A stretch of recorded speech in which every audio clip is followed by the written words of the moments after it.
سلام زخبركم كبرات تهاتلتنا كميت وعلو نلوم حموس 10 ميازيا كلتشان 25 استدالو علتاو زينا انه فلما قن لطفاتو أمونغو إيرتران إثيوبيان كوينات كولا كمستقارب AI استبهل مربب حبريتا كليسو أمريكا قبل لحدش بريزيدنت كزياو من محضار تقراي زلوه دقف كليسا بيت مخرصتا إثيوبيا قد أف دقا بحر بزجمرو رسن كغصل وسينو چاينا قبل النبرت أمريكا ناي 84 مئتاويد قرص أمبيرا منغست إيرتران مبل 34 معالتنا صنت نمصنبال مش بشابات جميرو انبعركس نغنمتها تخدكاتلو صنحكم قدمي اقم بستفاريس اقمات مدبات كم مدلاو رحقنا بمصنح يغريتا نحطتنا تحرزا حصار مسا قريت موزيكا نملو تحستو كسا قروكمي سناي مكتثال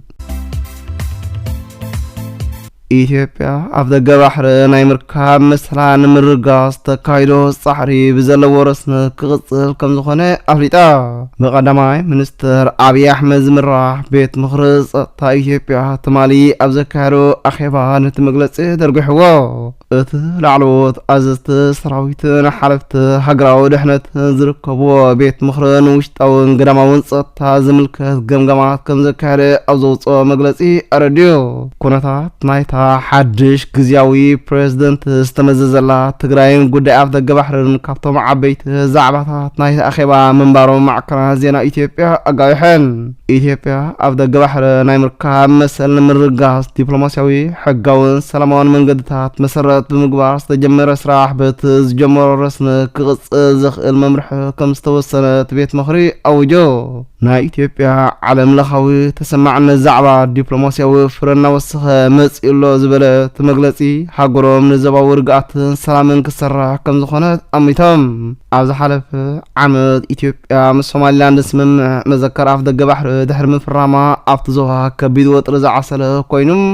ድሕሪ ከቢድ ወጥሪ ትርክብ ዝገበረቶ ጻዕሪ ትስምምዕ ከም ዝቐሃመ ኣይርስዓን ቀዳማይ ሚኒስትር ኣብይ ኣሕመድ ሃገሩ ወናኒት ኣፍ ደገ ባሕሪ ምዃና ድሕሪ ምእዋጁ ኣብ ሙሉእ ኢትዮጵያ ጽምብል ከም ዝተገብረን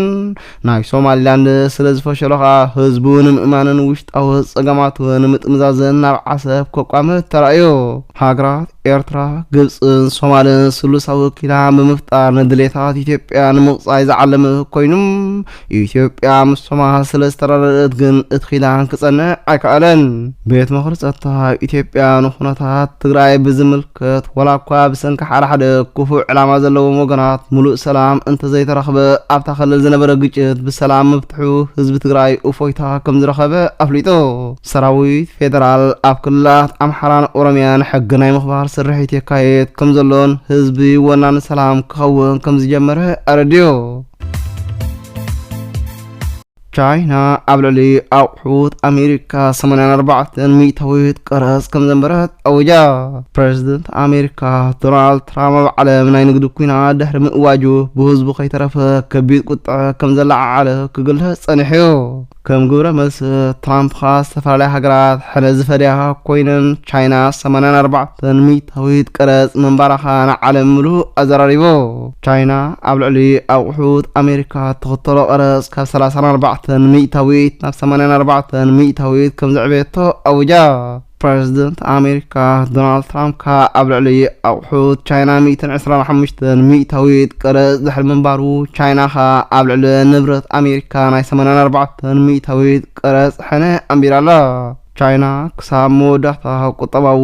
ኩናት ንምክያድ ድልውቲ ምዃና ድሕሪ ምእዋጃ ሕብረት ኤውሮጳ ብወገኑ ኣብ ልዕሊ ብርክት ዝበሉ ፍርያት ኣሜሪካ ቀረፅ ክውስኽ ኣድሚፅሎ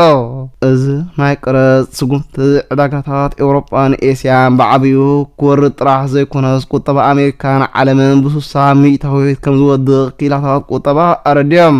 ነዚ ስዒብኻ ፕሬዝደንት ዶናልድ ትራምፕ ልዑል ቀረፅ ኣብ ልዕሊ ዝገበራ ሃገራት ዝኽፈል ቀረፅ ን9 መዓልታት ከም ዘሰጋገሮ ኣውጆ ወላ እኳ ምስ ቻይና ዝገብሮ ዘሎ ንግዳዊ ኩናት እናገደደ እንተኸደ ኣብ ልዕሊ ኣስታ ሱሳ ዝኾና መሻርክቲ ኣሜሪካ ግን ን9 መዓልታት ኣዘናጊቦ ከም ዘሎ ሓቢሩ ኣሜሪካ ንሓድሽ ፕሬዚደንት ግዚያዊ ምምሕዳር ትግራይ ሌተናንት ጀነራል ታደሰ ወረደ ዘለዋ ደገፍ ገሊጻ። አምባሳደር አሜሪካ ኣብ ኢትዮጵያ ኤርቪን ማሲንጋ ሌተናንት ጀነራል ታደሰ ወረደ ከም ግዚያዊ ፕሬዚደንት ትግራይ ኮይኑ ምምራጹ ንስምምዕ ፕሪቶሪያ ደጊሙ ዘረጋግጽ እዩ ብምባል ንጠለባት ትግራይ ንኢትዮጵያ ንምምላስ ተወፋይነት ዘርኢ ክብል ኣረጋጊጹ። አምባሳደር ማሲንጋ ነቲ ስምምዕ ሰላም ዝድርዕ እዩ ብምባል ተመዛበልቲ ንኽምለሱ ተጋደልቲ ኣጽዋር ክፈትሑ ልዕልነት ሕጊ ንክሕሎ ዝኣተወ መብፅዓ ከም ዝትግብሮን ዘይሕገ መንግስታውን ዘይሕጋውን ተግባራት ደው ንምባል ከምኡውን ንምርጫ ኣብ ሃገራዊ ዘተ ንምስታፍ መሰረት ንምንጻፍ ቃል ከም ዝኣተወ ገሊጹ። ኣብ እዋን ምስጋር ስልጣን ሌተናንት ጀነራል ታደሰ ወረደ ሓቋፊ ግዚያዊ ምምሕዳር ክልል ትግራይ ሰነድ ስምምዕ ኣፈጻጽማ ተልእኾ ብዝብል ሓደ ገጽ ዝሓዘ ሰነድ ፈሪሙ። እቲ ሰነድ 8 ሓላፍነታት ግዚያዊ ምምሕዳር ትግራይ ዝገልጽ ኮይኑ ነዚ ሓላፍነት ብቕንዕናን ብተወፋይነትን ክፍጽም ቃል ከም ዝኣተወ ብፌርሙ ኣረጋጊጹ።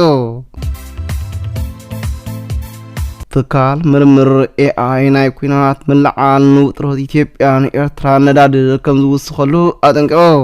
ኣብ ምዕሩይን ማሕበረሰብ ሱር ዝሰደደን ምዕባለ ኤአይ ዘተኮረ ኣብ ዝተኻየደ መጽናዕታዊ ትካል ማሕበራዊ መራኸቢታት ኣብ መንጎ ኤርትራን ኢትዮጵያን ኩሉ መዳዊ ኩናት ዘተባብዕ ዓመት ዝመልኦ ትሕዝቶ ኩናት ይዝርግሓ ከም ዘሎ ወቒሱ።